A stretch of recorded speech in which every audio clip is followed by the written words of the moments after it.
دعا سرفراز کو خوب ہی دھمکیاں لگاتی ہے اس کے آفس کے اندر بیٹھ کر، سڑک پہ کھڑے ہو کے۔ حالانکہ غزنوی اس کو کہتا ہے پوری بات سننے کے بعد کہ اب تم نے اس سے بات نہیں کرنی، اس سے ذرا فاصلے پر رہنا، کیونکہ اسے پتہ ہے اس کی نیچر کا بہت اچھے طریقے سے کہ سرفراز کس قسم کا انسان ہے۔ لیکن نئی دعا باز نہیں آئی، پھر جا کے اس کے آفس میں بیٹھ گئی اور پھر اس سے باتیں کرنا شروع ہو گئی۔ مجھے لگتا ہے کہ اس کو جو اٹریکشن ہوئی تھی نا سرفراز سے، جس کے پیچھے یہ بھاگی تھی، وہی اٹریکشن اب دوبارہ سے اس کو فیل ہو رہی ہے، جو بار بار سرفراز کے پاس جاتی ہے، اس کو بتانے کی کوشش کرتی ہے کہ اب میں کیا بن چکی ہوں اور تم نے مجھے کیا سمجھا تھا۔ غزنوی جب دیکھے گا کہ آخر یہ بار بار کیوں جا رہی ہے سرفراز کے آفس میں اور کہتی ہے کہ یہ تو ہمیں منہ نہیں لگاتا، یہ تو ہماری فیملی کو پسند نہیں کرتا، تو پھر اس کا بار بار جانے کا مقصد کیا ہے؟ تو وہ سرفراز کو بلائے گا اور اس سے پوچھے گا تو وہ اس کو بتائے گا کہ اگر آپ صرف یہ سمجھ رہے ہیں کہ میں ان کا داماد ہوں تو نہیں جی، نئی کہانی کچھ اور بھی ہے۔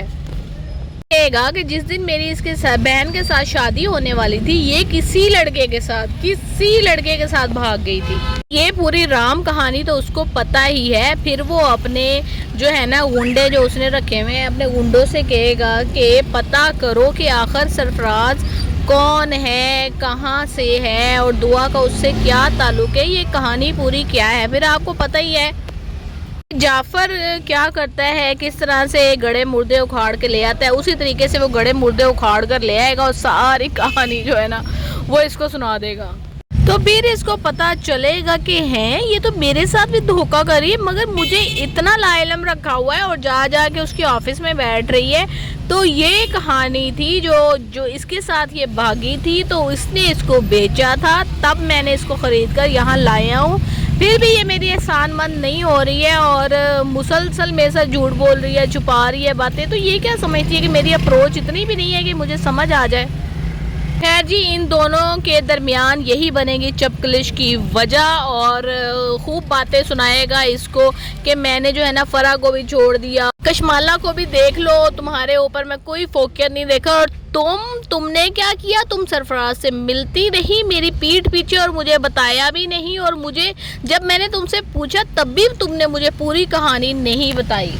پھر کیا ہوگا؟ اس کے پاس ایک ہی راستہ بچے گا کہ اپنی غریب فیملی کے پاس واپس چلے جائے، تو ظاہر ہے یہ وہاں چلی جائے گی، ناراض ہو کر وہاں رہے گی، اور جو ہے نا یہ اس کو منانے کے لیے بھی نہیں آئے گا غزنوی۔ دوسری سائڈ پہ سنبل جو ہے نا، سنبل کا ایک دم سے پازیٹیو سے نیگیٹو کردار ہو گیا ہے اور وہ اپنی بھابھی کو ہی برا بھلا سمجھنے لگی ہے، کیونکہ اس کا جو شوہر ہے، اس کا جس کے ساتھ نکاح ہوا ہے، وہ بندہ سمجھتا ہے کہ یہ بہت ہی اچھی عورت ہے اور اتنے گھٹیا تمہارا بھائی ہونے کے باوجود کس طرح نبھا کر رہی ہے۔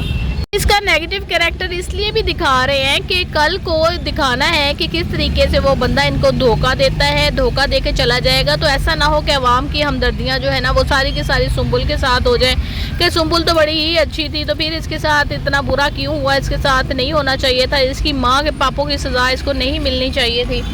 اس لیے اب سنبل کے کریکٹر کو جسٹیفائی کیا جا رہا ہے تاکہ یہ پہلے اب خود برا کرے گی اور پھر اس کے ساتھ برا ہوگا تو ہم کہیں گے ہاں جی اب بالکل ٹھیک ہوا اس کے ساتھ۔